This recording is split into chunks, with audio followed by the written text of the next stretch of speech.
Good morning. Thank you all for being here with us today, both in person and in our Zoom. We have a group of us put together here to discuss kind of like a roundtable, open forum type of discussion, if you will, on artificial intelligence in education and how does racial bias play a huge role into all of this, and how does algorithms also form into that discussion. So I want to take a first brief moment to give some space to Carl Welch over here to introduce himself, who is our partner in crime in STEMentors nonprofit that is a huge part of our community on campus, and the main spearhead in putting together the Possible Self event, which, by the way, is happening tomorrow, Saturday, May the 4th, be with you in the morning right now. It will still be an amazing event. And Carl, why don't you say a few words? I'm not sure where to look at, but welcome everybody. I think it's really important for me because, one, I want Possible Self to be a part of everything, and STEMentors to be a part of everything that Foothill is doing. Part of the things that we're talking about now, which is very important, is AI. One time, Ethan, which you all will meet later, and a couple other friends of ours were sitting at 12 o'clock at night, going through the GPT and Yahoo and doing searches. And we did searches for specific things that brought out some of this absolutely incredible result, which shows me that there's a huge racial bias in a lot of the AI and ML and all this kind of stuff. I want to have this event as part of Possible Self because I wanted us to understand that, one, in education, which we're talking about, the value of AI, the value of GPT and all these kind of things. But there's a huge value in specific demographics and specific communities. In some communities, it has no value because, one, they don't know anything about it. Two, they don't have the internet in order to connect to it. Three, they don't have any knowledge on how to use it, especially for their value. And four, if someone else does and they don't, these specific communities don't, then that's going to create a chasm, not just a gap, but a chasm. And I want this to be the beginning of that conversation to say, how are we going to utilize AI in education, which again is what you guys talk about every Friday. But also, because we're going to utilize it, there are huge gaps that's going to create lack of education in specific communities when it comes to not just education, but jobs and all these kinds of things. So this is what I want to be the foundation of a conversation for us to continue here at Foothill College. Thank you very much, Carl, for setting the stage here and also for bringing us all together for this possibility. I think maybe it would be good for us to just to kind of briefly go around the room and introduce ourselves, and then also the folks in Zoom, so we can get started in that conversation. And maybe we can go to circle directly to my right is a guest, Ethan Berry. If you want to say a few words. It's a pleasure to be here. Thank you for the invitation, Carl and everyone. Anytime there's an opportunity to help kids get a better education and be more full citizens and opposed to broken citizens, I'm in. And so I am thrilled to be. Would you mind sharing a little bit about your background? Oh, sure. I have a double E computer science education. I work for 4 startup companies right out of the university, 3 of which were successful. Intuit, Veteran Computing, which got bought out by a bigger networking company, and Maxis Game. I'm a serial entrepreneur. We also have a nonprofit organization in which we provide mentor training, life skills, behavioral kind of growing up and being responsible for your own actions type of training, as well as STEM-based curriculum that we help students understand and feel good about learning. Thank you very much. And we're just gonna go in a quick circle here. Some of us, we know each other already. I'm Zach. I am your STEM dean at Foothill College, and pass it over next. I'm Lawrence, I teach in the business department. I'm Mike Murphy. I teach in the computer science department, and I'm a great fan of Carl Welch. Everything he does is awesome, and that's why I'm here. I'm Bob Cormier. I teach chemistry. I'm also secretary treasurer, academic senate, and I work with our facilities group, monitoring our energy and coming up with greenhouse gas strategies. Constantine Kalavidis, program coordinator for the LRCs and Tutoring Center, and also for the Emerging Technologies Institute. I'm Sophia Kim. I work with the Science Learning Institute here, and the mission of SLI is to advance diversity and equity in STEM. I'm glad to be here. I'm Pooja Mata, and I'm a mom whose kids have gone back to college, and I have always loved computer science and very interested in learning more about AI.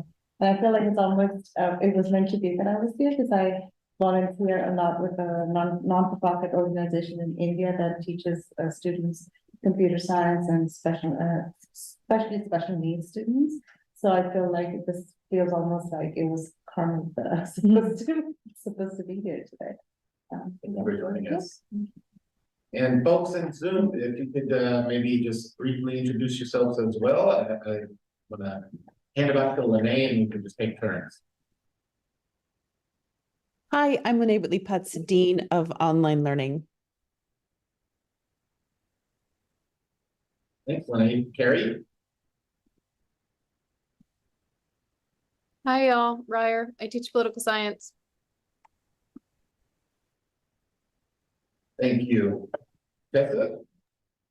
Hi, my name's Jessa. I teach English, Women's Studies, and Asian American and Asian Studies. For joining us. Diana? Yeah, hi there. I'm Diana Alves de Lima, and I'm the co-director of the Student Success Center at De Anza College. And I'm just curious about all things AI. Thank you. And Lakshmi Kanta? Oh, you're muted. Oh, you're on mute. Lakshmi Kanta, you're on mute. There you go. Thank you. It's always a problem. Lakshmikanta Sengupta, De Anza College, biology department. I'm a biologist, so not really having a lot of knowledge about algorithm and things. So, but I'm the user, and I want my students to use AI in medical science. A lot of applications are there, so they should be ready for joining that workforce using AI tools. Yeah. Thank you. Well, thank you all for joining us. I believe that's everyone. And we do have some expected other guests coming in physically. So once those guests get here, we'll be sure to take a moment to introduce them as well. And so we're going to take the rest of the time here today until about 1 o'clock. We'll just have a conversation.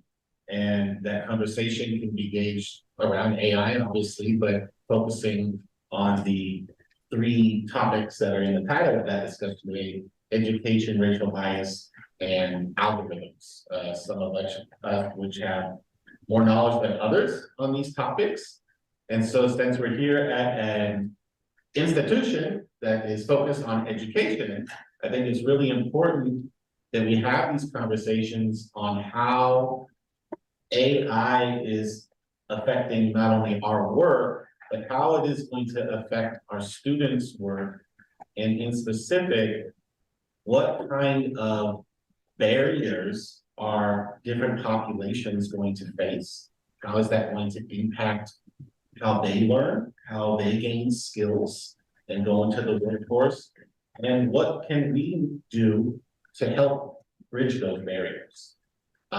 So I'm just going to open it with that. And I think anyone who wants to go wherever we want with this conversation should feel free to go there. I'm here to mostly facilitate today. So that's my starting spiel. Well, I'll start it just for the sake of, and Ethan, I hope you don't mind us talking about the conversation we've had. We had a conversation with 4 guys, all 4 of them, well, 3 of them are brilliant and work in the tech field, and then there was me, I was 4th. We were just talking about all things, and we did a search. And the search was, we said, well, we want to see what the internet thinks about Black men versus white men. So we did a search where we said, Black men are.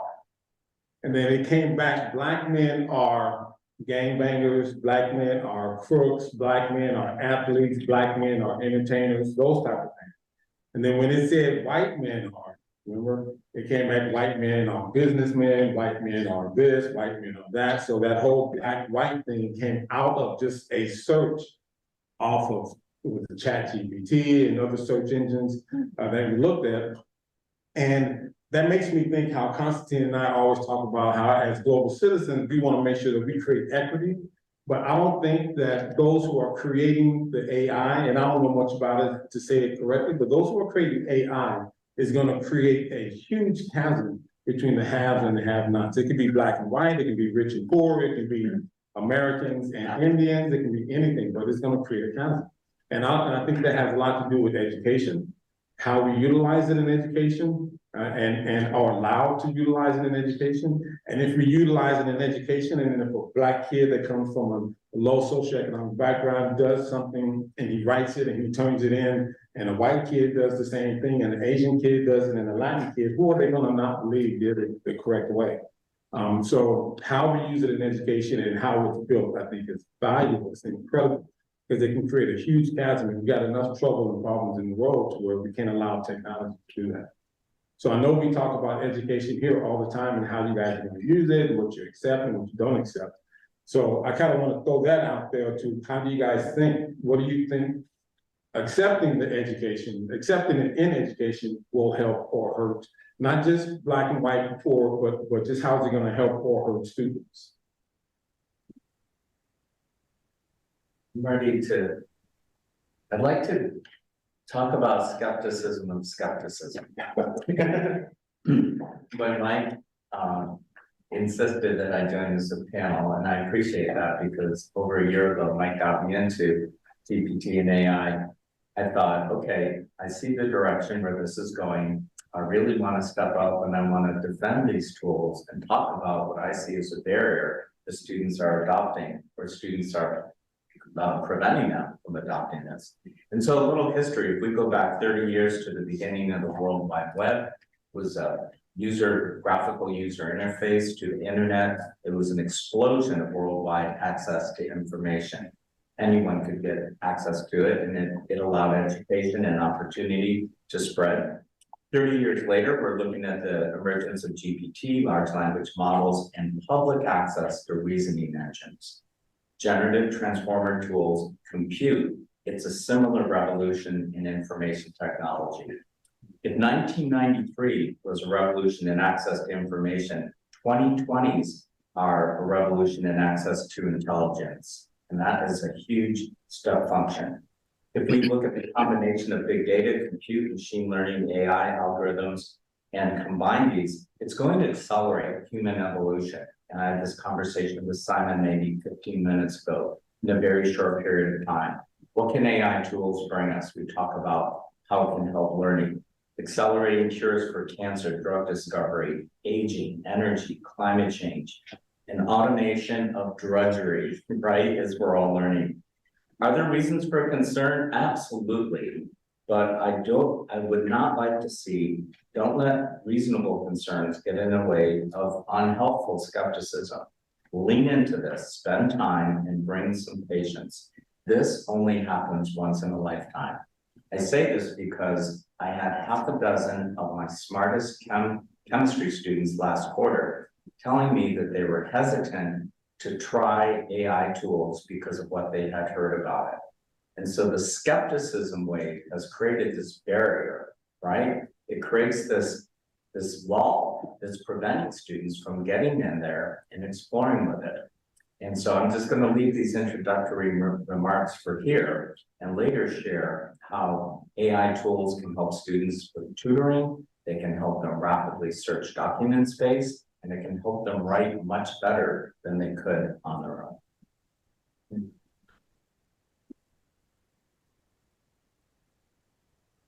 And thank you, Mike, for being this. I think Mike is implying that you're next. I was.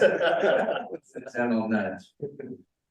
I guess I don't have a lot of really general things to say, but part of the discussion, it's part of the skepticism about using AI and using ChatGPT reminds me I think it was in the 60s, where TI announced the first TI-10 calculator that did addition, subtraction, multiplication, division, and squares and square roots. And we all thought that people were going to lose basic math skills. If they use this handheld calculator, they would no longer be able to do arithmetic. And I think we have to realize that ChatGPT is going to extend what we're doing. It's not going to dumb us out. It's going to make us smarter. And I think we have to constantly realize that. This whole ethics thing it's really starting to bother me, because the big vendors in AI are paying lip service to the notion that they are setting ethics policies, but they're not effective. Carl, when was the query? When did you do it? 3 months ago, 3 or 4 months ago. That's been known for a year and a half. And I had thought that had been corrected. I thought, so basically the machine learning models that the vendors are using happen to have unrepresentative information about blacks. It wasn't that the algorithm is discriminating. It's the fact that the learning tools that we're using were not complete. It turns out we're finding more pictures of white businessmen than there were of black businessmen, or at least whoever provided the input was more interested in dealing with the white community than the black community. And that's exactly it. Whoever's providing that information, and whether it's algorithm or people that work in the industry, and part of the whole thing is having equity in the industry so that we have a diversity, whether it's women or men or people from an alternative lifestyle or people from outside the country. We have to have that type of diversity. Otherwise, the most generic source of information is Google searches. Mm-hmm. That's a huge source of information. And it's over time, I guess it'll get better, but I think we have to proactively do things to make it better now. Mm-hmm. Exactly. And that's the conversation today. You know, how do we do that? Or are we doing that? Or what's the reason to do that? You know, what I'm going to say is something I hadn't really decided to say, but now I'm going to. I was trying to get a colleague to join us at this meeting, a computer science instructor who I really wanted to have come to the meeting. And he said, I don't want to go to a meeting that's talking about discrimination and ethics. It's not part of the technical equation. And I will certainly get back to him and we'll argue that at some point, but I was just amazed. He didn't like the title of your meeting and therefore would not come to it. And I think there's probably quite a bit of that out there in the world, and we have to be conscious of it. Yeah, I mean, you have to face the reality that this, and avoiding that conversation is necessarily helping.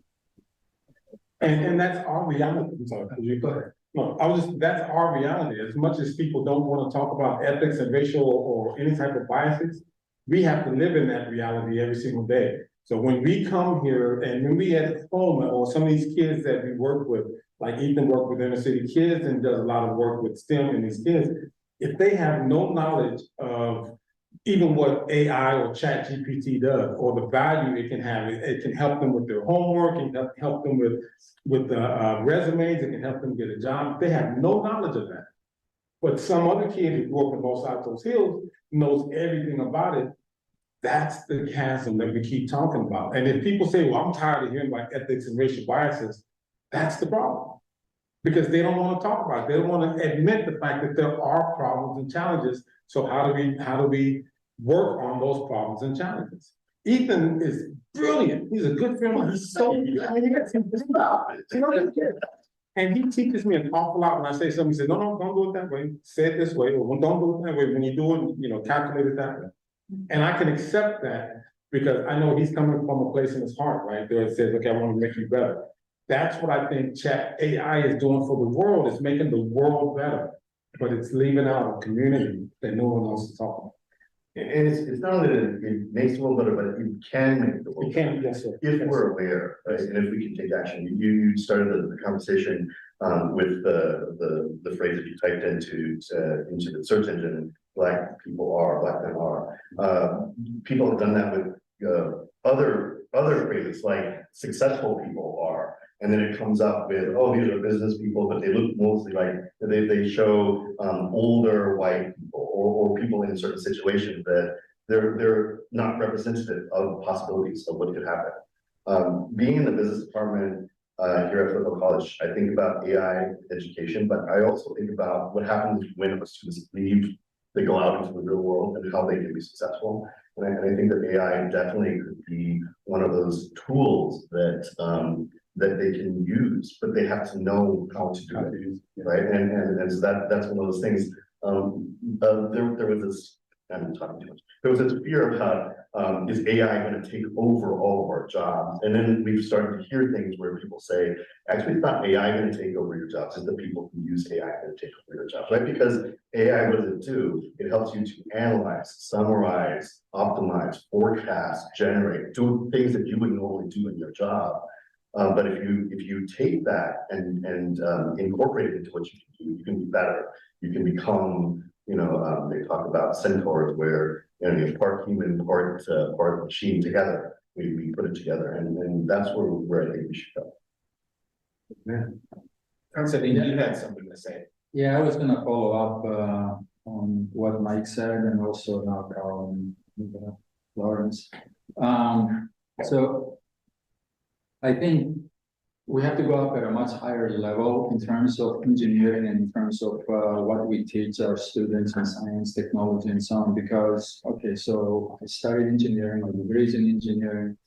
I learned that, hey, you focus on engineering, period. That's all. You don't look left, you don't look right, you just look forward, you don't look behind what happened. You just keep marching forward. You don't, that's all. You don't take into account anything. You have a problem to solve, you find the root cause and then you solve it, and it's a technical problem. But right now, with artificial intelligence, you look at like Google, for instance, or other companies hiring philosophers, they're hiring social scientists and so on.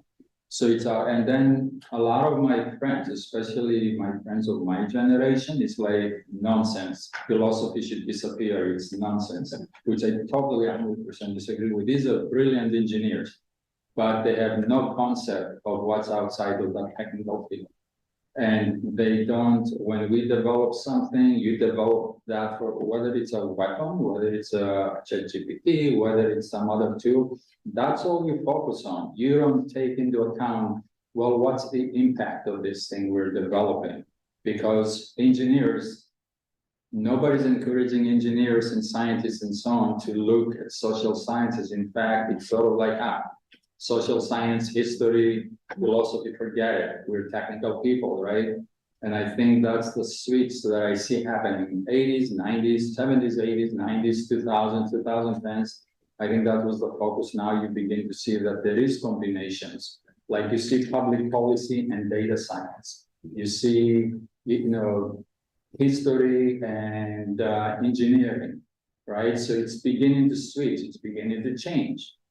USC has a program in public policy and data science now. Many others will catch up eventually, but I think, and at Foothill College, I mean, we have discussions in terms of like, how can you switch, the curriculum so that it does prepare the workforce for the future, but it's not going to be just a workforce,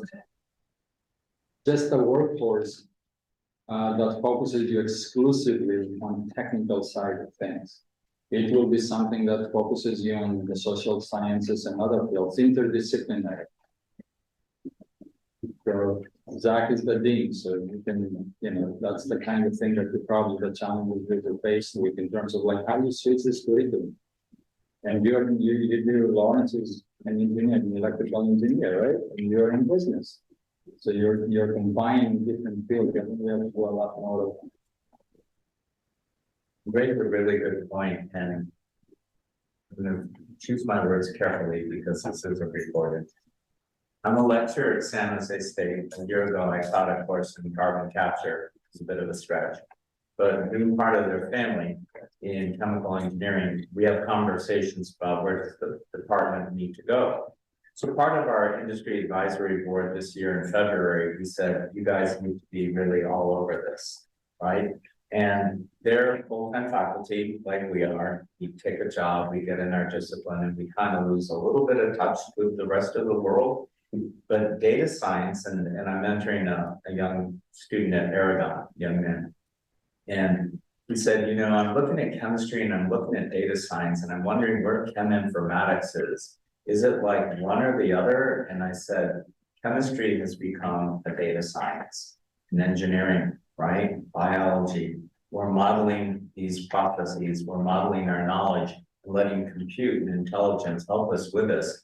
And for graduates now, with a bachelor's degree in San Jose State this year, next year, if you don't have a class in data science, some experience with chem informatics, these AI tools application, you're not going to be competitive. But more importantly, to your comment about chasm, and this is hugely important, we have to be able to talk to computers and give it some programming, either in code or in a well-written prompt, to be able to leverage this intelligence. And I think, and I thought this, right? I took a course in Python. I skimmed it because I used GPT to help me get through the Python course. And I didn't learn enough. I took a course in machine learning, fell on my face, right? Flat on my face. And so it came back to, dang, I really need to learn how to talk with the computer, set up these environments. It's not terribly tricky, but if you can do that, this whole new world opens up to you, right? So as a chemist, now you're into chemistry and data science. And our labs are going to be fully automated. The workflows, even synthetic organic chemistry in 5 years may be much more dominated by robots. And it's like, wow.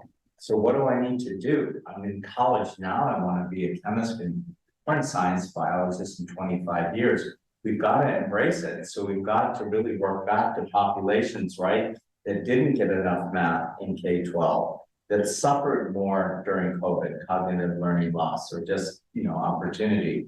And now they have all these tools, and the folks that can use these tools, they're just really leapfrogging ahead, and they're going to drive this. And so there will be a chasm there. And I don't know how we address it, right, Zach? We talked about like Python for all. How do we teach a course in programming that really starts, Mike, you know this, that really starts with what are the elements of programming? What are the elements in code? What are the elements? How do computers really work? And how can we learn to talk with them and not fear writing code, right? And get students up to that point where they're actually able to, you know, write little scripts. Thank you, Bob. Any of you haven't had a chance? I'd like to chime in because several points have been raised, and the solutions have also been put forth. It has to be a combination of all the disciplines working together. I happened to, when I started my consulting business back in '96, work for companies that worked on the Human Genome Project. And so that was like the gate that really opened up this data science as a like career field, because it had to be people that understood the science to come up with the algorithms that programmers put in the code to actually run on these big parallel servers to come up with the actual human genome, map. And without them working together, that would have never happened. And that's an example of how the technology actually helps us learn more because we can do more. A quick history lesson. The before AI, there was databases.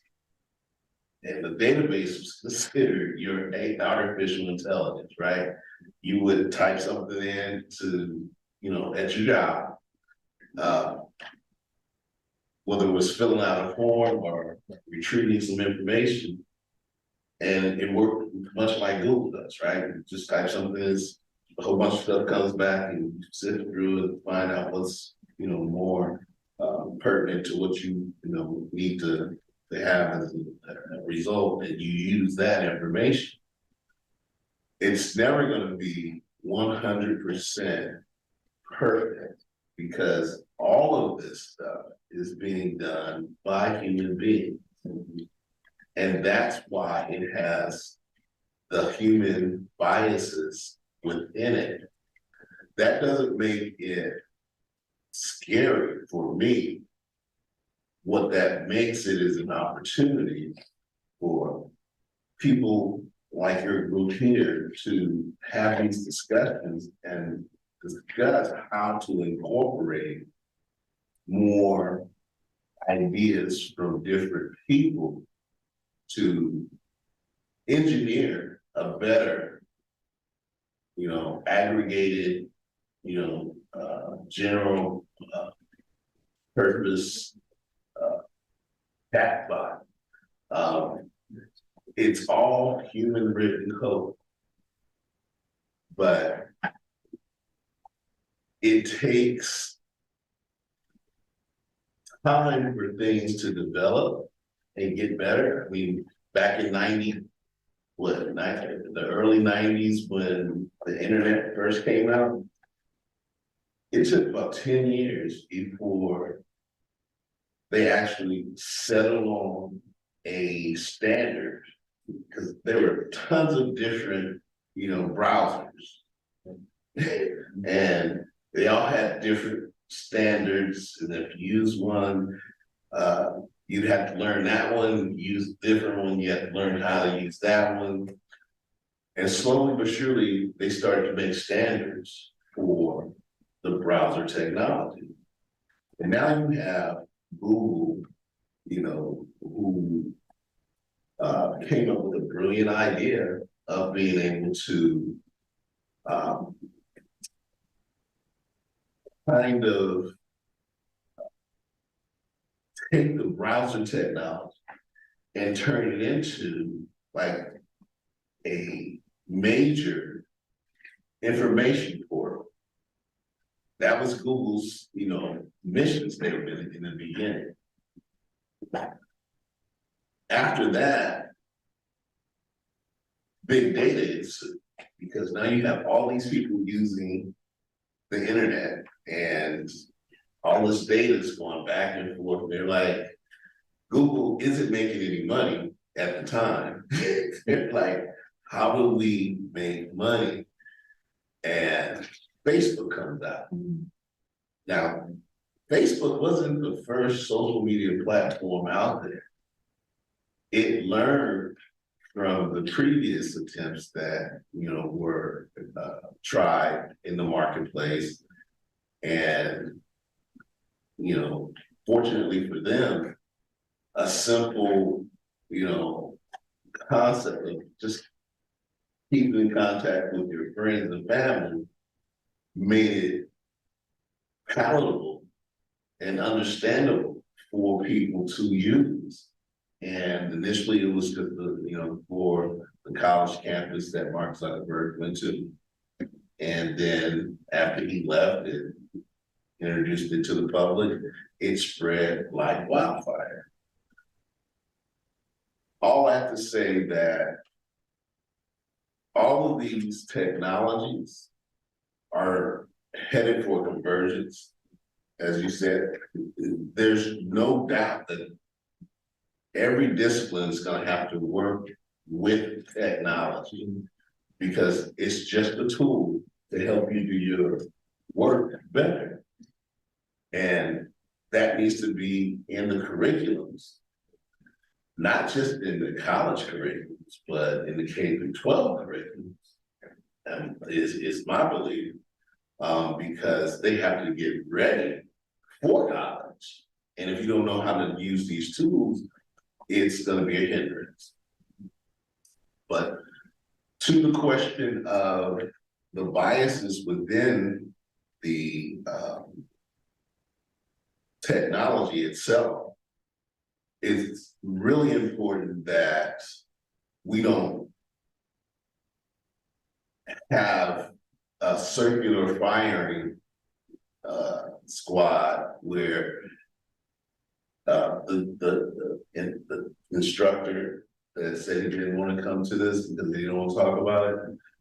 It's really important that we don't just dismiss him because he has that thought process, because in engineering, that's what we're taught. I mean, literally, that follow the schematic. This is like what you are trained to do. So it's hard to transition sometimes. But I found that there's two types of engineers. There's the engineer that is brilliant and, you know, they just want to be left alone and to do their thing. And there's the engineer that is more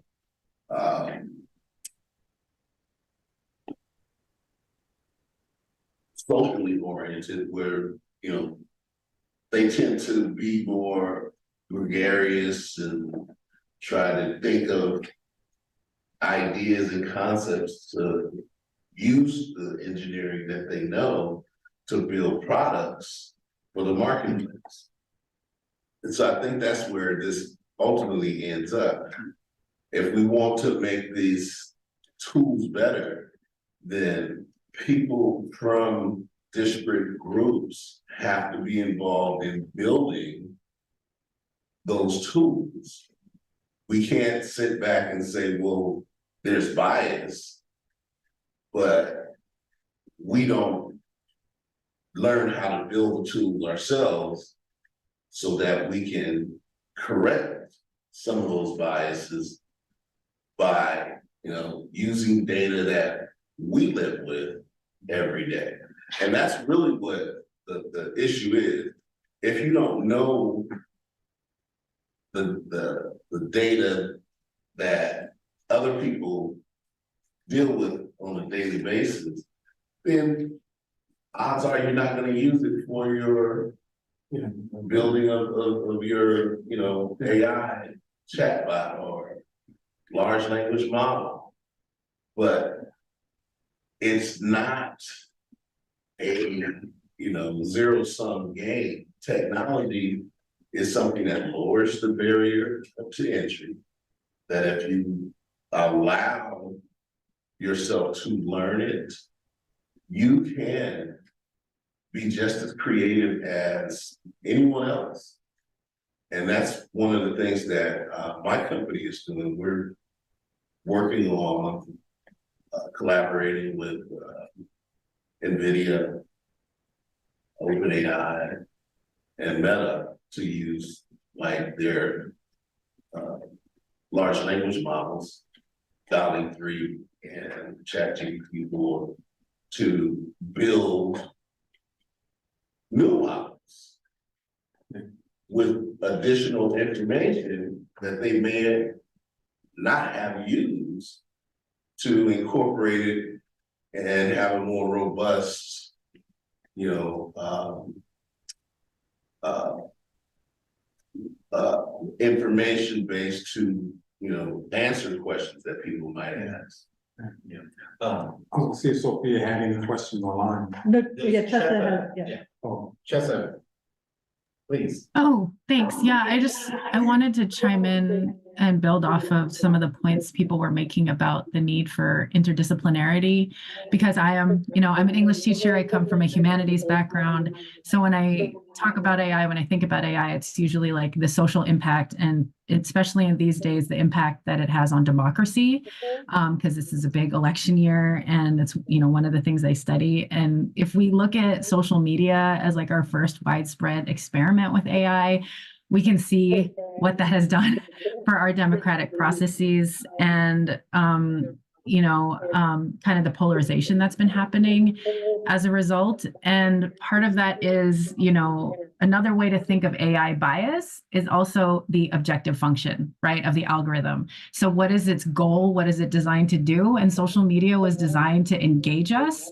in whatever content it was. It didn't even care. It's just like, how does it keep our eyeballs in order for us to pay attention and so that the companies could make money off of it? And so, as we're kind of seeing the sort of the polarization that's been happening due to that objective function, I think it's also important to say that, like, we are able to give the tools a different objective. And I don't know if folks, heard about this study that was just done at Stanford about trying to infuse democratic values into an algorithm, into a social media algorithm. And it actually did sort of nudge people more towards like engaging in politics in a more kind of like, less polarizing way, in a way that promotes like, more shared understanding and like communication. And so I think that, one of the ways that the people were able to do this, the folks who were studying it, was because they had a lot of input from social scientists who know how to code things like what is democratic behavior, what are democratic values. So it's like you might have a ton of data, but if you don't know how to code it in a way that is like, and then kind of create an objective that increases social good, then I think that it's like, what is the data really for? And to tie this all together, I think that's why it's really important for folks like us at community colleges, which are public institutions, hopefully designed for public good, like why we need to be having these conversations here, because, corporations, like obviously like their goal is to make money, but public institutions, our goal is hopefully, improve people's quality of life, provide access to education. So, and also like my other plug for interdisciplinarity is like, it's great to have like a lot of engineers trying to solve this problem, but we do need the philosophers, we do need the teachers, the social scientists who have that other lens to say like, okay, you have all this data, you have these great tools, but what good are they? Like literally what good do they do? That's all. The organization that did that study is called the Human-Centered Artificial Intelligence at Stanford University. And I'm a member of that. And that's exactly what is going to happen in the next 10 years. Because this technology is moving so fast, a lot of it is being led by the major corporations whose objective is to make money. But now the education institutions need to get involved to actually, as she just said, use the technology for its goals. And that will make a sea change in terms of how education is done, number one, and also it will be a comparison for what corporations are doing. So on the one hand, the corporation wants to make money. On the other hand, educational institutions, their job is to educate, and civic engagement is one of those things that unfortunately in the K through 12 schools, they don't really teach that. And I don't know when that stopped, but the technology is an excellent way to reintroduce that. Because kids have a fascination with technology. And so it's a perfect tool to introduce them to learning about civics engagement. Our democratic process is built on being engaged, and all politics are local, and the more that happens, I think the more the social media world will change for the better. Yes, please.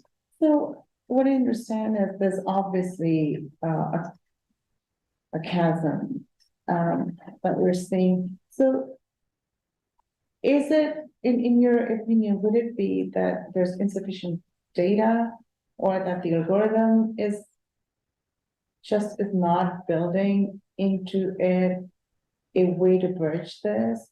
Or is it then the data that is actually used to build the algorithm? It's all of the above, in It's- my opinion. Okay. And an interesting thing left out, and I just want to throw this out for you to debate.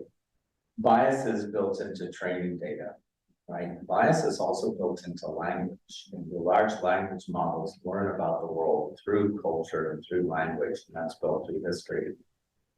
But I had this notion, and I still do, that there's a lot of bias that's built into a prompt. And so I'm torturing my chemistry class because whenever someone asks a good question, I answer with a prompt. And I tell them, this is how you would approach it with context, direction, and intent. Who am I? What is it that I want to learn and why? But you have to reflect and then engage back and forth. And I think that without too much effort, as you folks found, you can get a response or a pattern match from a large language model that matches your bias, right? If you're looking for something, unless it's overtly off. And so I would really counsel students and everyone to learn how to write prompts and then really debate what you're seeing and have an interrogative with the model. So you mentioned data algorithms, but the user prompt is important. We're part of that reflection. The models reflect the training data, but their response reflects our prompt. So then, if the user prompt was used in a way that inspires or corroborates the user's bias, then would that just solve the problem right there, or? Spoiler alert. Search engines, as you folks astutely said in social media, search engines are designed to give results based on the user that they think will target those documents. And so as we know, and what are popular search engines, right? Google's, we go back to the site, Alta Vista, all of these. And if you come in with a biased prompt, the search engine was only too happy to fulfill your request with a biased response, right? And it's a perfect world. It's like, here's your pattern, that's what you asked, this is what I told you, right? Luckily, and I think large language models are better than this, I don't go in with a biased prompt, but I have gone in with some half-baked ideas in chemistry, some notions that were really off, and the model did not hesitate to point out my incorrectness. Oh, it did, okay. Well, And so then I interrogated it and I said, okay, this is where I'm off. Help me understand what I don't understand, right? But you have to have a dialogue with a large language model as if you're having a dialogue with a person. It is not I want to say this carefully, it is not an inanimate object. People might debate that, but it is not inanimate. It's very human in its design. I just wanted to also welcome Eros. He is joining us here today as well. Thank you for joining us, Eros. Would you mind giving a brief introduction about yourself? Sure. I'm Eros. Thank you. For sure. My name is Eros Marcello. I'm an AI ML design engineer. I'm a visiting research scholar here at Foothill, focusing on AI native neurotechnology, specifically applications for neural interfaces or brain-computer interfaces, as they're referred to as well. I'm based at NASA Ames Research Park, where I live and work out of the residences there. And ex-Apple, ex-Meta, ex-Salesforce, ServiceNow, Samsung, and I've worked across multiple industry sectors, including the federal government, healthcare, medical, anything that human interfacing artificial intelligence tends to touch. And I've been doing this for 10 years, more or less. And that's really me in a nutshell. It's a big nutshell. Yeah. Thank you, Eros, and certainly feel free to piggyback off of anything that was recently being said, if you had it. Sure, I mean, there was, when it comes to AI ethics, I am, not to say that I'm removed from it, I did LLM safety at Meta, however, when you, I've talked to a lot of AI ethicists and AI fairness and inclusivity directors and what have you. And to this day, and this may be in opposition to a lot of perspectives, but if it's a hot take, it is what it is. But I've yet to get a solid answer as to what they do on a day-to-day basis at these large companies. They're often the first in the chopping block. And to me, my understanding is they're extensions of PR at the best. So Absolutely. a lot of their effectiveness is up to debate, and also arbitrary in the sense of, you know, who's assessing what's algorithmic fairness and all of these buzzwords and terms mean. Algorithmic fairness to me is not reflecting, you know, modulating a computational process and perturbating it in a way that it reflects the current social, political, and socioeconomic climate. That's not algorithmic fairness. That's making sure something's. It's been said. You have to be aware when these companies say they are going to put guardrails on these models. They're more so saying they're going to put guardrails on you. Yes. So it's about they're not trying to calibrate the model. They're trying to calibrate you and your opinions and your conjecture. So that's something to remain cognizant of, and whether or not you agree with certain socio-political issues or stances, remain aware of that. There's like a lot of talks about like these extreme edge cases of like the gentleman who asked about global warming and was eventually felt that he needed to commit suicide or attempt a suicidal act. Is that a model problem? Is that a AI ethics problem, or is it more so that there was other pre-existing issues? And I just see a lot of this like, we understand when a model hallucinates or produces an erroneous output. I like that term hallucinate, because we used to call them just bugs. Yeah, I mean, it's not so much a bug, it's just a byproduct of the architecture and structure of transformer-based neural network architectures. It's a largely like GPT 3.5 was like a word guesstimator performing matrix multiplication at very large rates. So I'm not saying that it's a slight technological feat, but a lot of these discussions sort of become an echo chamber that it's important to have these discussions, but then, these adversarial nation states and other countries or entrants into the AI/ML race, they're not having these discussions. They're just rapidly innovating and pushing things. So we have to, I think, find the secret sauce that these don't create malignant artifacts that permeate throughout our society, but also we need to keep progress and momentum up as well. So I think that these tracks can coexist. Just think if there's an overemphasis on discussion of AI ethics, despite that it's illusory and no one can really agree on what that means, these philosophical debates can kind of live in orbit to actually rapid progress. I think that's the best formula and secret sauce to move ahead. Zach, go. I'm sorry, I got to look back. Yeah, so I work very closely with Eros, and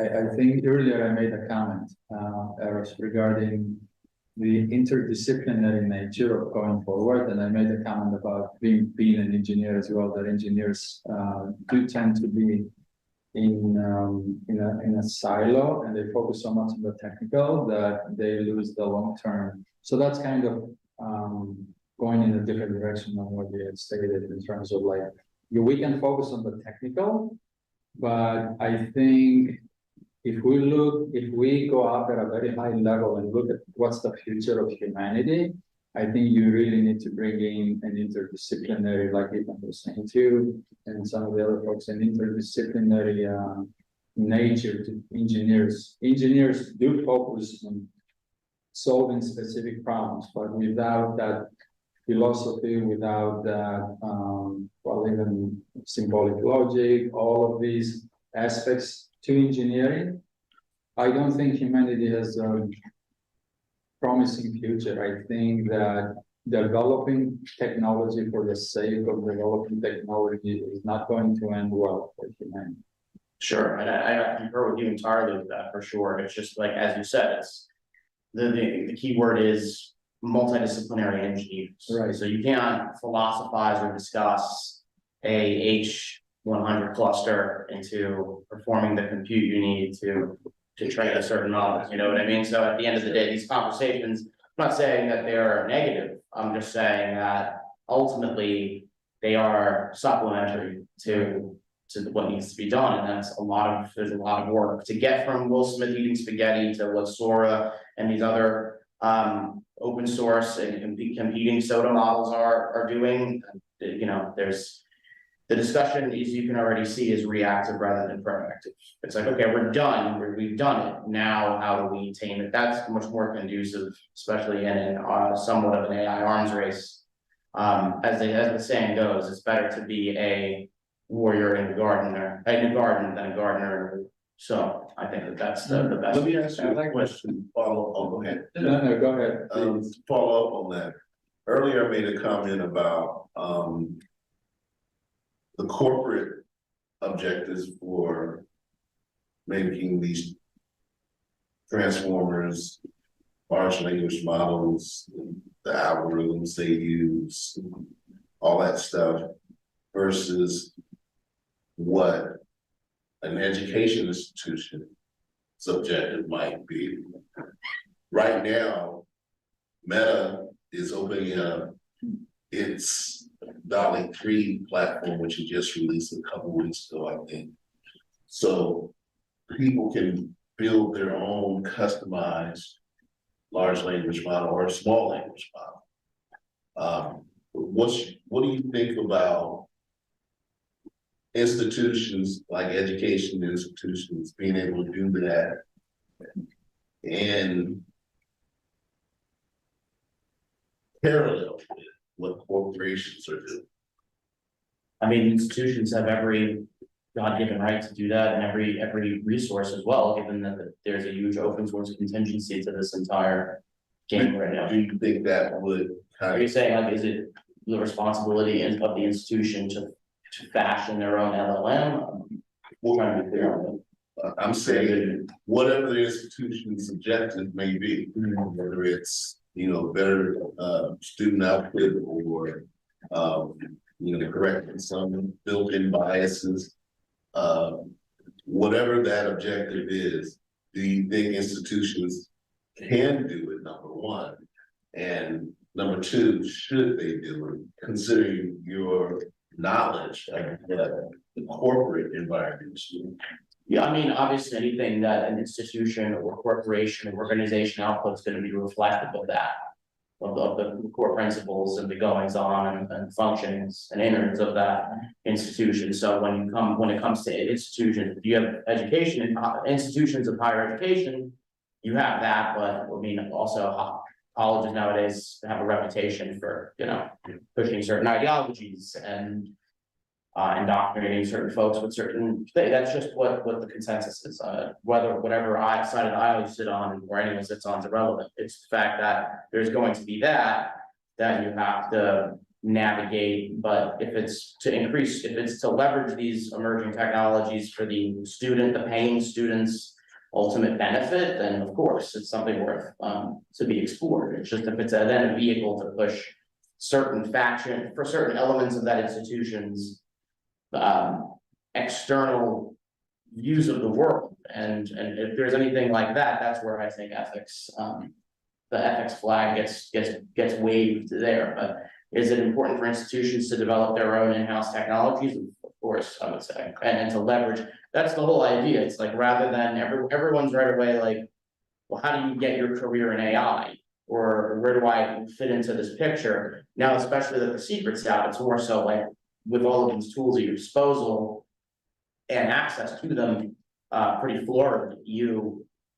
you're now able to do exponentially more complex things. It doesn't have to be within AI. Exactly. Because you could slave away on these tools, or you can use it, like, for example, I had other vested interests in neuromorphic engineering, quantum machine learning, and computational neuroscience. So instead of just slaving away, I worked on all the three at Meta, but instead of just slaving away doing that and getting a nice salary as a flavor of the week, you can execute things that are orders of magnitude more complex and harder would be harder to do alone. Now's the time to perhaps start a company, because you need a lower headcount, or you don't need that $5,000 a year CPA to consult you. You have these tools. I mean, I think empowerment, I think it's really, like, for example, in using a large language model, I put in my name, and there was an instance, I forget which one, but it said, that sounds like a mobster's name when I put in my full name. So, and it's funny because my high school principal said that to me in front of the entire student body, which is fine. Like, to me, I really don't care. I think it's humorous as you guys, but there's two courses of action in this present day. I could have, taken that instance, wrote a LinkedIn article about it, gotten the Wired coverage, like, anti-Italian discrimination violence. Right. I could have done that, or I could have ignored it and continued using GPT-4 Vision to do the complex tasks I needed to do, which I did the latter.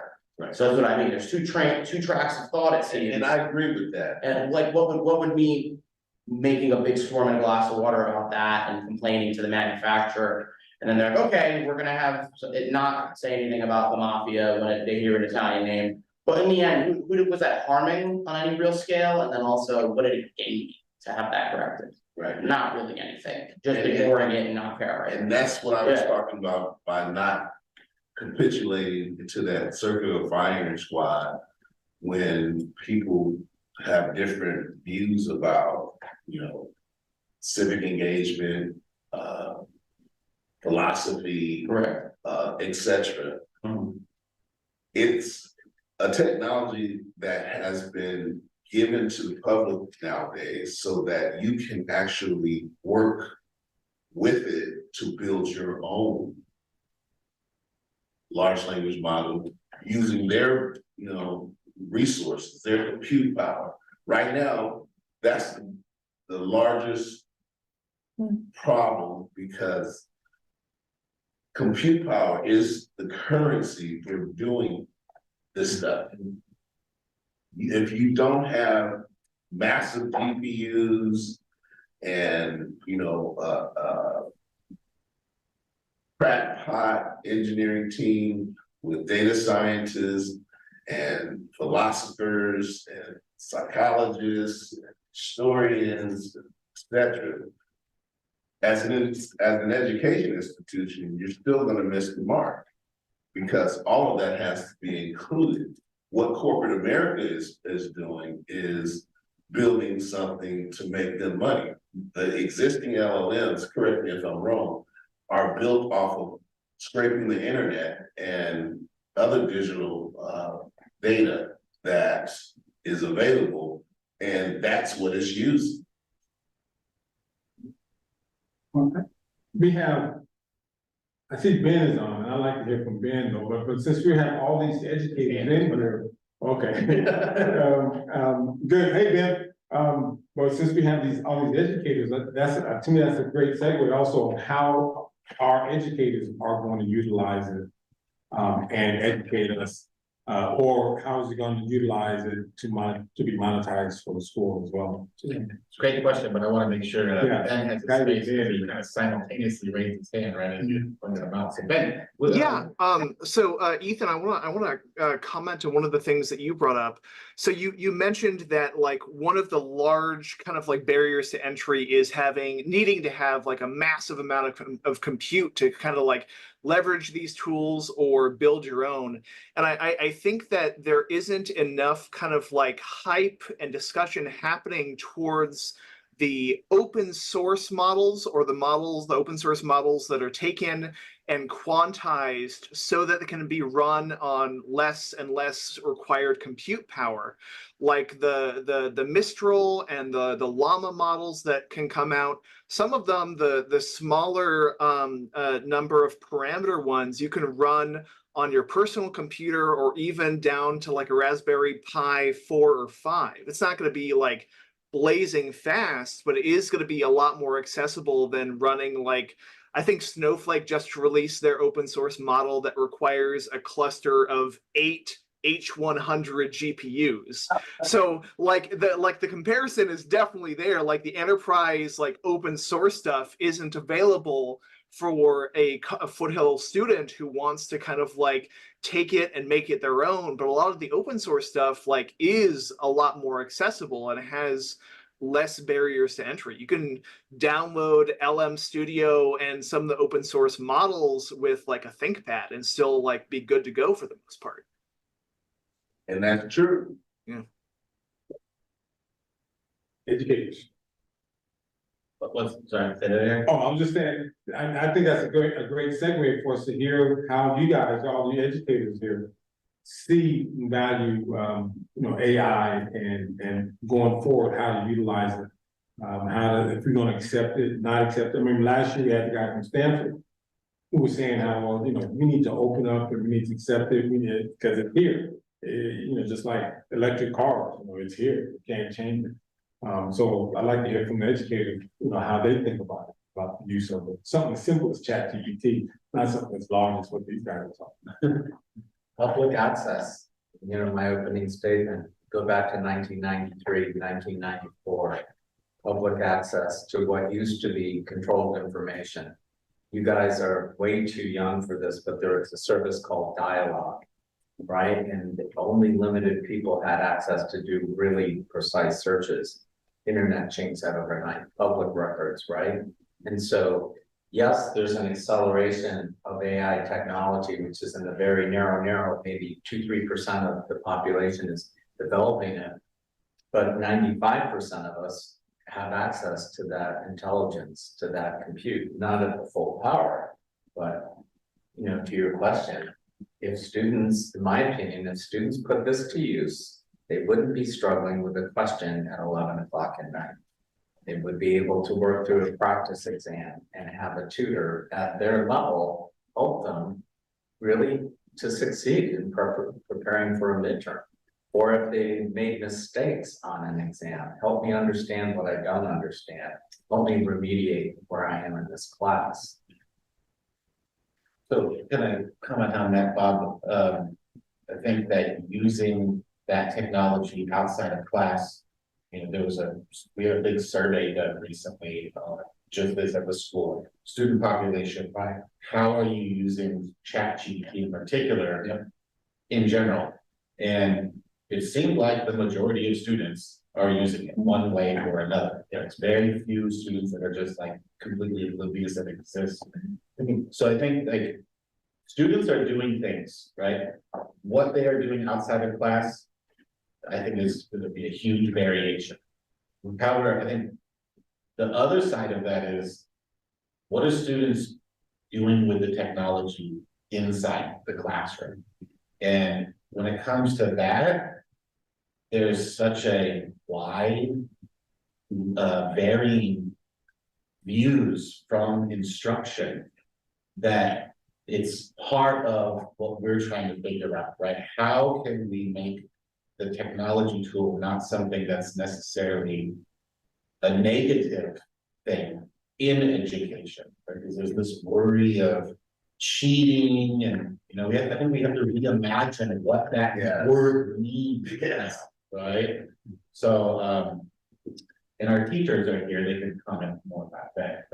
Chessa had her hand up too around the time. Oh, sorry, yeah, Chessa, go ahead. Yeah, thank you. Just talking about kind of how I use it in my classes. I mean, I feel like what's unfortunate is that when people talk about AI, they kind of talk about it like a monolith, but really, like, I try to tell my students there's different forms. There's ChatGPT, there's Grammarly, there's like recommendation algorithms, there's all these different forms of AI that you're already using. And what's sad is that I think, I mean, in conversations with colleagues as well, they kind of see it as monolithic, and therefore it becomes this blanket, like, we have to ban AI. And I'm like, well, it's already everywhere. And so for me, what I try to do is have more of like critical AI literacy. Like, what are the tools? How do they work? What are their limitations? What are their benefits? What tools are good for which tasks? Because I feel like, if we kind of look at it monolithically, then we're really misunderstanding the nuance and the ways that they are different forms of tools, and therefore some are better at certain jobs than others.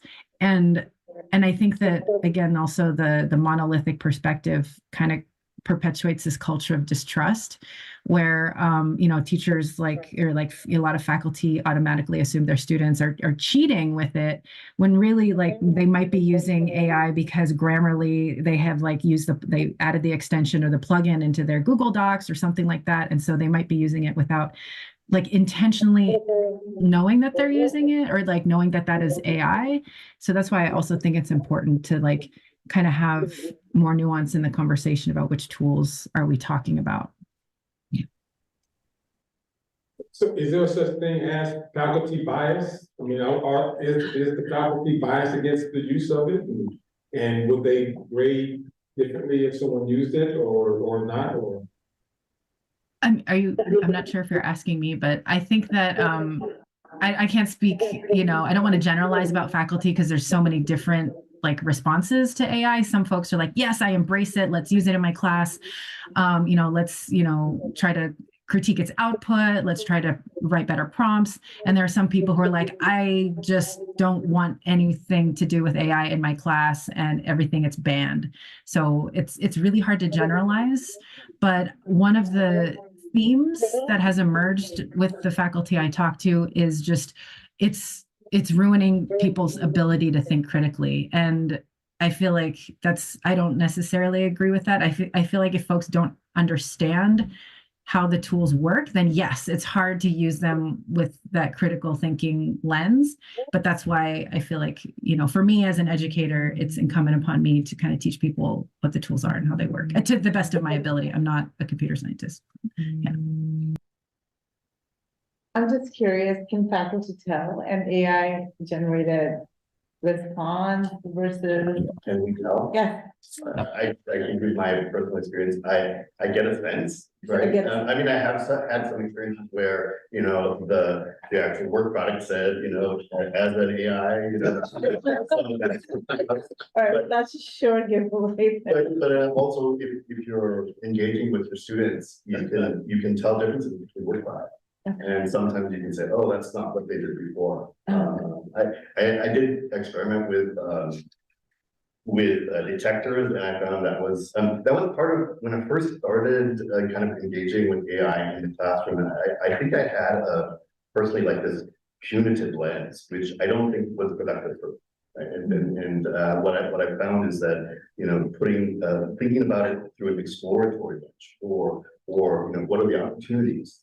Then I can to change the point about this monolith. It's not really a monolith. There's so many different uses to it, and how could we be educated enough? How could I be educated enough, disciplined enough to know when to use it, how to not just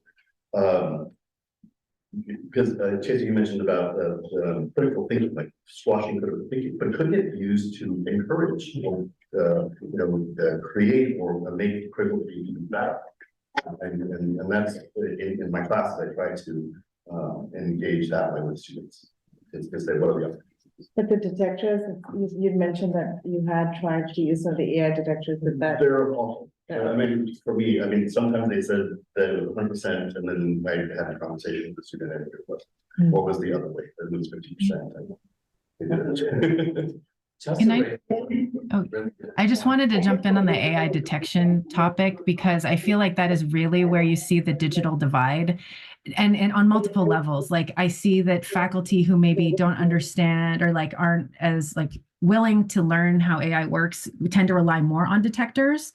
And since the detectors are not that great, then they're kind of using a tool that's probably not serving them.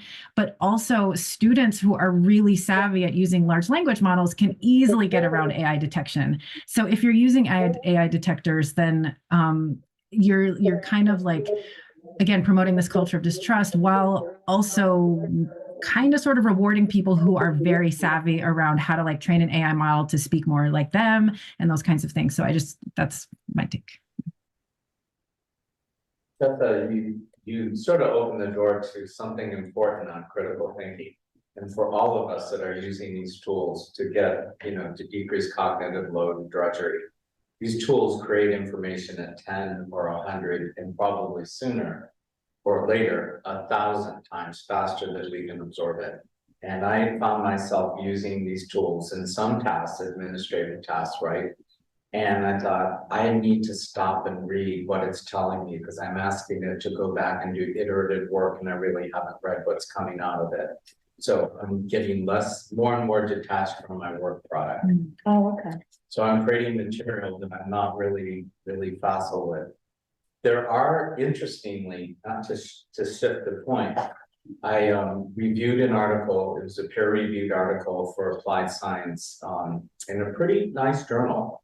And as a reviewer, I just went in there and I wanted to quickly understand the article. So I uploaded to GPT and I asked it to create a summary and an outline and give me your take on what it offers to the community. And maybe some I don't think I asked for positives and negatives on the first round. And so I looked at it and I thought, okay, so I'm going to go back and read the article real quickly, sort of skimmed it. And I found all the things, all the nuances that the model found that I might not have caught. And then I went to, this is where the fun begins. I went to really create my review, which, I read the article, I read GPT, and I really thought about, does this article contribute to the field? And I missed this little opening prompt from the reviewer, from the journal that says, you will not use GPT tools at any point in this review. And you have to check a box that says you will not use GPT tools. And I was like, well, dang, maybe if I do that.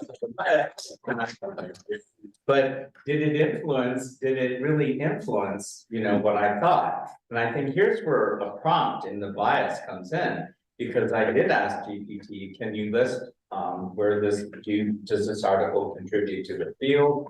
What does it do really well? And are there any missing pieces that we might suggest to the author, right? Which is what a reviewer does. And of course, the tool just crushes it, right? And now I have to go back and think, how do I reword this? Or do I just tell the journal that I had to bail, right? And I'm sort of halfway between. But this gets to critical thinking, is that we're using these hugely powerful tools and we're not really absorbing the value that it puts out, because we're moving at human clock speed and this system is moving at an entirely different speed. And once we really get into automation of tasks, what is this called? Anagenic reasoning, or am I mixing up terms? But it's like, this stuff is really going to get away from people so that we're not really absorbing all the value.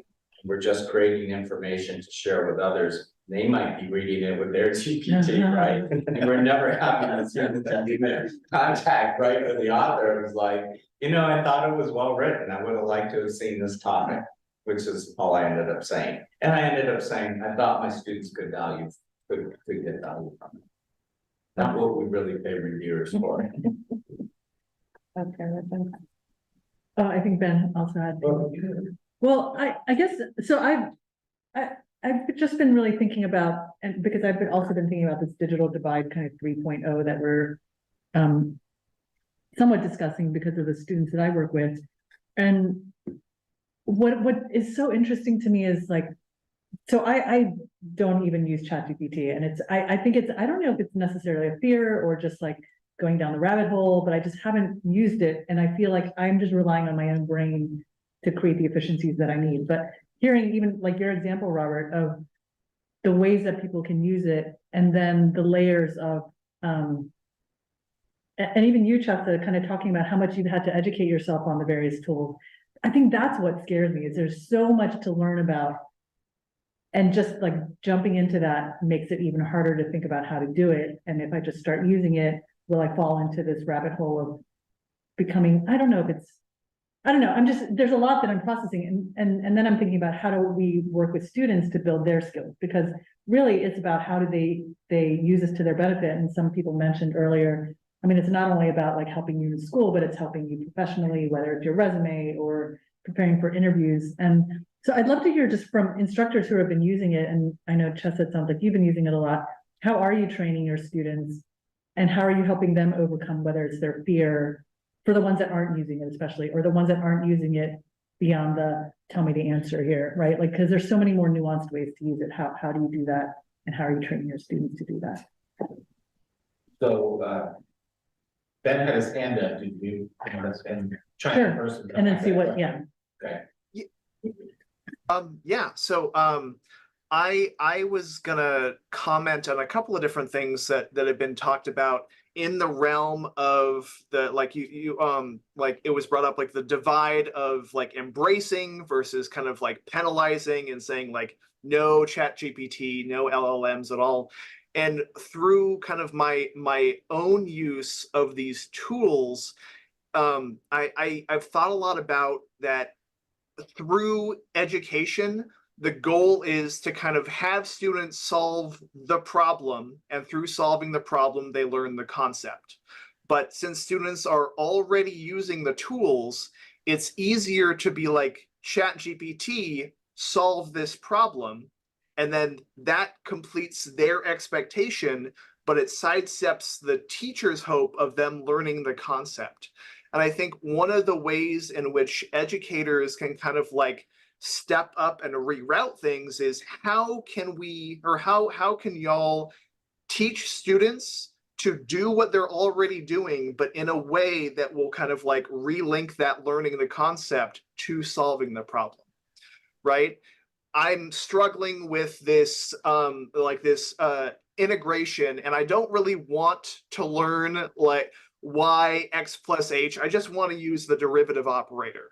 I can just have ChatGPT break it down for me and give me the solution, but I'm not really going to understand it. And so when I build everything else on top of it, I'm going to have that hole in my understanding. But if I go to the student and I say, hey, if you're already using this, tell ChatGPT exactly the things that you're struggling with understanding, and have a mock conversation with it as a collaborator instead of just a problem solver. And in that way, you're reframing it to think critically with the things that you're struggling with, rather than just using it as a magic compute box. Yeah, like the skill of read and summarize this article.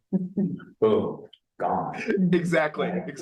Yeah. And then sadly, you won't even know what you're missing because you stopped using it, right? And that's not healthy. And it's like in chemistry, help me balance this equation versus balance this equation. There's a mountain of difference, right? Help me balance this equation. I'm lost. Help me understand the chemistry, what's going on, and tell me something cool about it, right? And then after you give me this answer, I want you to ask me 3 general questions about it. I love that as an example of what a teacher could actually do. Like those actual, like, because what mine is now going is, what do STEM instructors need? And I'm guessing a lot of that is, I think, like you said, the prompt, right? What are various prompts you can ask? And I love that idea of like, give me back 3 questions for me to answer to test my understanding. Context, direction, and intent. And I learned this from, his last name is White, and I can't remember his first name. It was one of the courses I took through Coursera. And you literally spend 2 hours learning how to have the model ask you questions. And you create this iterative back and forth. And that's where learning begins, right? Because now a student has an on-demand office hour with an extremely patient teacher who's willing to work with you. And again, context, direction, and intent. You can say, I'm an intro chemistry student. I desperately want to pass this class, and my math sucks. So please, can you help me step by step understand and break down what this equation is about. And then tell me something cool about this. That's Help me share this with another person. And that is a new skill. Yeah, Yes. yeah, It's called engineering prompting. yeah, Yes. yeah. And that's something that all students need to learn. Right. When they get to college, they need to start learning it in You need to learn it in high school, Yeah. or, right? How to have that conversation, Right. right? You know, a patient thing, and you know, as a child, you don't go to your parents and say, I know I'm only 8 years old and I don't understand the purpose of this, right? But help me understand why you're asking me to do this task, right? I mean, but you can do that with a model. Yeah. Okay, so my son did that to me. Do you find that you're starting to prompt people in your conversations? We would have those type of conversations where I would prompt him To See? give you a certain answer. to give certain answers. He does that to me too. Because we're learning to program, and when you learn to have a conversation with a computer, you're learning to program. And then you realize, when I have a conversation with you, I can think I'm having a conversation with a human, but you could be a computer behind that face. Different, right? But I wanna have a valuable interaction with you and have us both leave, you know, for the better. Just ahead. Yeah, I kind of wanted to respond back to what you were saying, Sophia. I think is, well, first your kind of sentiment, like there's so many tools, it's really overwhelming, and that's like so real. And I just want to have empathy for that. Like a lot, like when I say that there are faculty who just want to ban it, I'm not like criticizing them, because I know that everybody has like different capacities for their ability to like learn these new tools and adopt them. So just like lots of love and patience for the folks who are like, I am so overwhelmed with everything else I'm doing that I just can't do this right now. So just want to make that clear. But then also give a couple of examples for what I've done. And I know I teach English, but I teach a critical thinking class where they have to do research. And so really what I do is just give them a compare and contrast. I say, if I were to do this research assignment, here's what it would look like if I use ChatGPT, here's what it would look like if I use Google Scholar, and here's what it would look like if I use the De Anza library. And I just say, you can pick whichever one you want, but I want you to explain why you chose that method and what worked for you and what didn't work. So again, it's really like, what were the benefits of this tool and what like could it have done better that another tool could have done? And then for my more literary classes, I actually, at first I give students the option. I was like, this is one option where you can use ChatGPT, but I know some students are like, I'm really afraid. So I say, you don't have to do it. But for the ChatGPT one, I say, you basically have to ask the chatbot to write you a story. And I give them a specific generic prompt. It's like a story about aliens that come to Earth and are disappointed with how humans treat animals. It's a literature class on animals. And they have to keep refining the prompt until they get the story that they want. And the product that they submit is not the story, it's actually their analysis of the interaction. I was like, why do you think that prompt gave you that output? Like, what did this teach you about writing with these tools? And, you know, what does it teach you about like kind of being human in general? So those are just a couple examples. That's cool. We got a couple people that came in later, and I don't know if they want anything to say. You guys,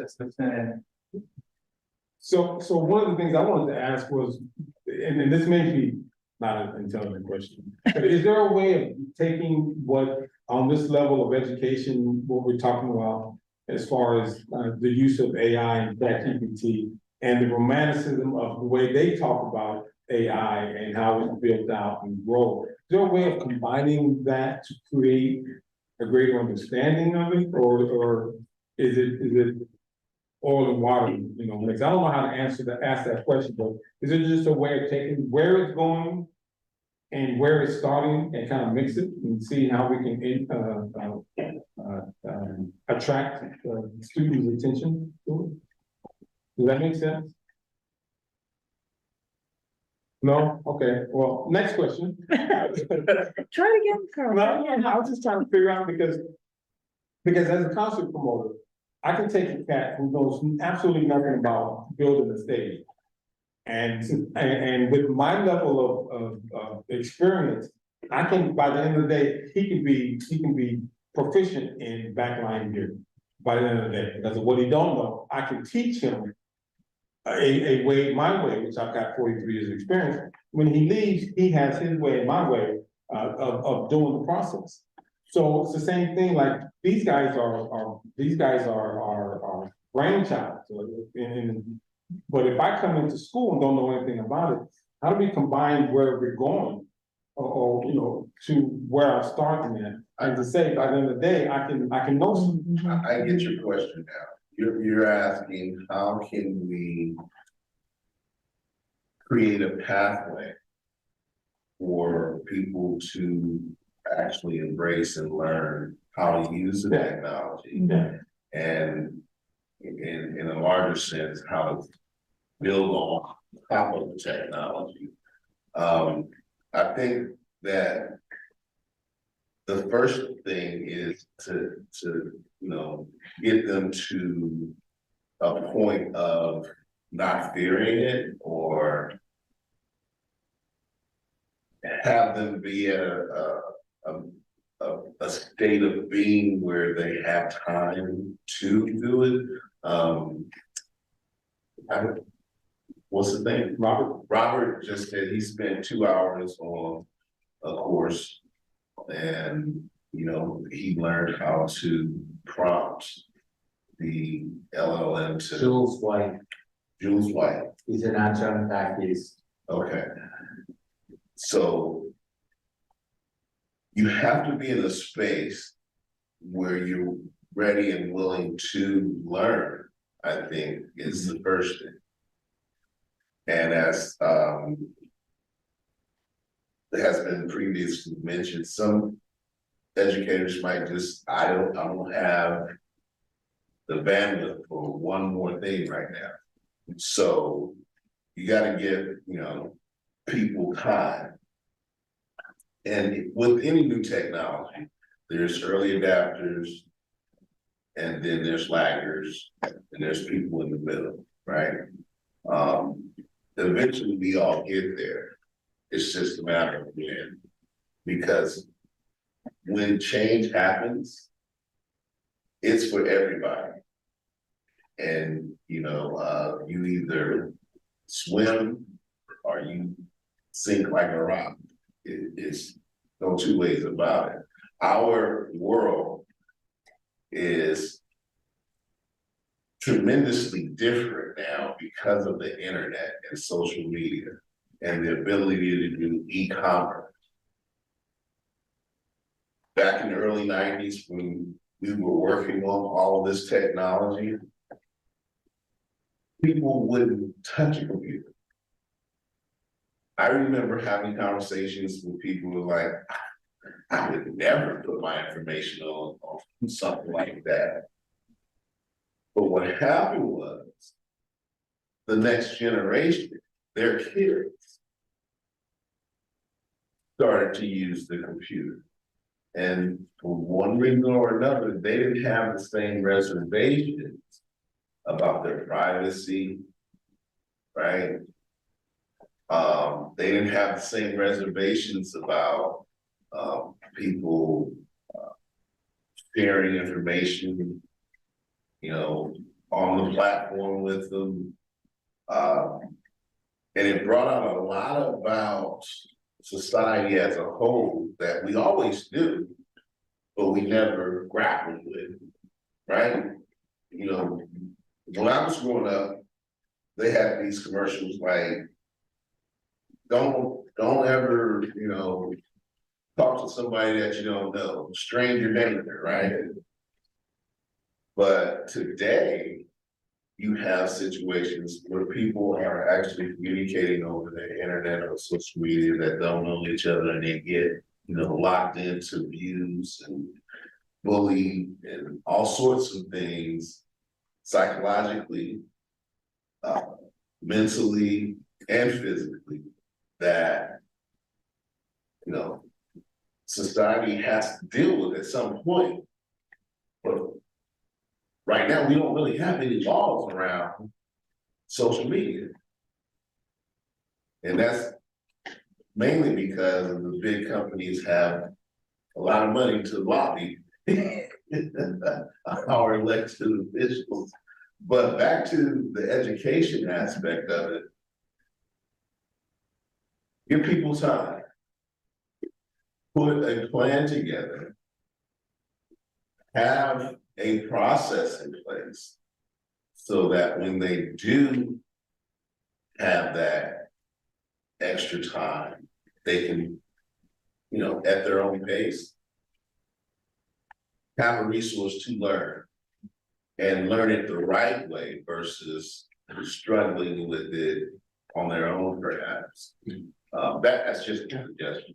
We got 15 minutes left before I devour a couple slices of pizza. And I know this is your normal time with your group to talk about AI. Last week you talked about having groups, forming groups, and kind of segue from what E had mentioned about taking your time and have a plan.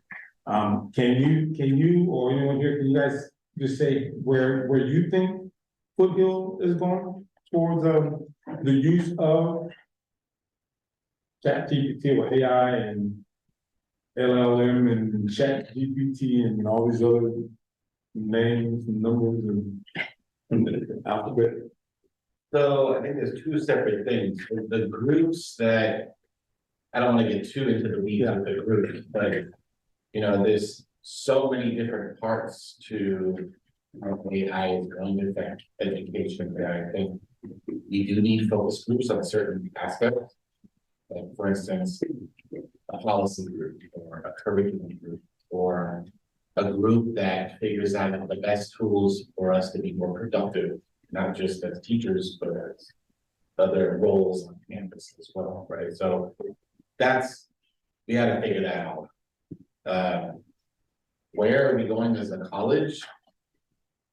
Hard to say. I mean, we have a new class in curriculum, ethics of AI, that's a class now. It will begin, I believe, fall, maybe midwinter, I can't remember. But we don't have like a person at the school that's like, hey, I'm the AI expert educator person, right? That person doesn't exist, like with heavy programming background or, you know, diverse different areas of AI.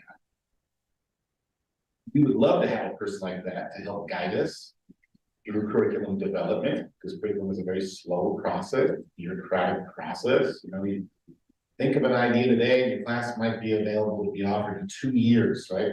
Well, 2 years from now, the AI landscape is probably going to look massively different than what it does now. Yes. And so how we have to somehow figure out a way that we are able to help educate our populations here, the people who work here and the students that learn here, of what tools are available to them now. Because by the time a course is created and they can take the course for credit, it might even just be irrelevant at that point. So that's a real challenge, I think. And then there are great efforts being done in terms of workshops. Chestnut is a spearhead putting on workshops district-wide now, which I think is amazing for our community to have the opportunity to learn about some of these things now, right? We gave a few workshops last quarter, right? And in Parkside down there. And so I think that's part of it, right? But I don't think anyone has the tell-all-tale solution about what we should do. I keep thinking about what Ethan was saying about the kids in school now in K through 12, what are they doing, right? And I don't really hear much about that. It doesn't sound like they're doing much. And that's what the issue is, and we can't point to the biases in the LLMs that exist out there, the transformers that are open source now, and we don't want to use that to build tools to facilitate helping those kids K through 12. It just, that's something that one of my companies that I'm starting up is working on, and it's such an early time in this era. I mean, over the last 18 months, like things have exploded, and they've been working on this. How many years have you said you've been working in it for 10 years? Exclusively, yes. Yeah, so Conversational AI, NLP. so they've been working on it for at least 10, 15 years, right? But only in the last 18 months has the public been exposed to it, and look what it's done. Yeah, we were doing AI workshops like 7 years ago. It's because it's a technology that was still early on, but you're right. That whole public facing, accessible, to everyone has just turned this into an entirely different scenario. Yeah. But, I have $2. $2. You have $2 too. Slip of the tongue. I had $2, one in 5th grade and one in 8th grade. And I would, I think of them like they never, ever talk about these chat GPTs. Ever. They're all on the phones and the tablets doing stuff. None of that is the chat GPT. And I think like when I was in middle school, that's when the computers were kind of first coming out. The old big gigantic computers with floppy disks. And at that time, the school I went to, they, for whatever reason, thought that we should be being exposed to some of that stuff, right? So I kind of view it in a similar way. It's like, well, why aren't educators in that space exposed, like it's using that from the students, right? Because they may come here eventually, and then where's that gap? And so I don't know that. There are groups like Green Scholars, Street Code Academy, ESO Community Development Center, Hidden Genius, and some of the work that he does in the community that are teaching it from kindergarten or starting at kindergarten, and going through, that's taking it out of the public school system and making it private and paying. There are some very active groups in the Santa Clara County Office of Education that are looking at AI and CS. Zach and I have been to some of the meetings, and there are teachers that are they're asking all the same questions we're talking about. And they're having meetings among their faculty and meetings within the different districts, also within the county. And there is a lot of work going on at the Krause Center for Innovation. And they would welcome any of us to join them in these activities. I mean, you mentioned KCI, that's here, that's a Foothill thing, right? But in general, the public educational system serves just massive amounts of students, right? And it's not like maybe I'm wrong, I haven't seen anything being like, hey, we're gonna approach at least this 1 hour block once a week on AI or something like that, right? We're actually, they've approached to this once a month for 2 hours. At KCI? It's sponsored by KCI. It's a teacher out in, I think he's in Modesto. High school teacher in Modesto is sharing it. Yeah, so to your point, Mike, that's great. KCI is one little organization. I agree, but what they're developing is a statewide connection among school districts in doing this. And I think it's a model that we should look at, see what they're doing. Yeah. Ironically, if you've ever looked at Common Core standards, and you go from curriculum before Common Core, and then you look at Common Core, as an educator, you go, wow, this is tricky. How are we going to merge these concepts across different disciplines? This is hard to think about as an educator. You have multiple programs, your faculty are operating on silos, and yet Common Core, right? Sophia looks for integration. It looks for broad overarching concepts. This is where large language models just absolutely excel. Absolutely. You could go to a large language model and say, I'm a K-12 teacher, your context, right? And my chair asked me to think about how we're going to integrate Common Core across math, biology, and let's throw in something social. Yeah. Give me some hints. And I'm always astounded with how thoughtful the response is. it gives me one idea I might have thought of, and 10 I would have never thought of. We have 7 minutes left, and is it okay, like, I know there's a lot of people online, and I see Teresa, who was talking about trying to do a STEM, yeah, I got your attention now, huh? Who was talking about doing a STEM school over there in Sunnyvale, and, I mean, if we can just I'd love to get people's 30-second outtakes on what they just think about, AI or the advent of it, or bringing it in, or not using it and stuff like that. So I'd love to hear some people who hadn't said anything, and just give us something brief before we leave. We can start with you, Teresa.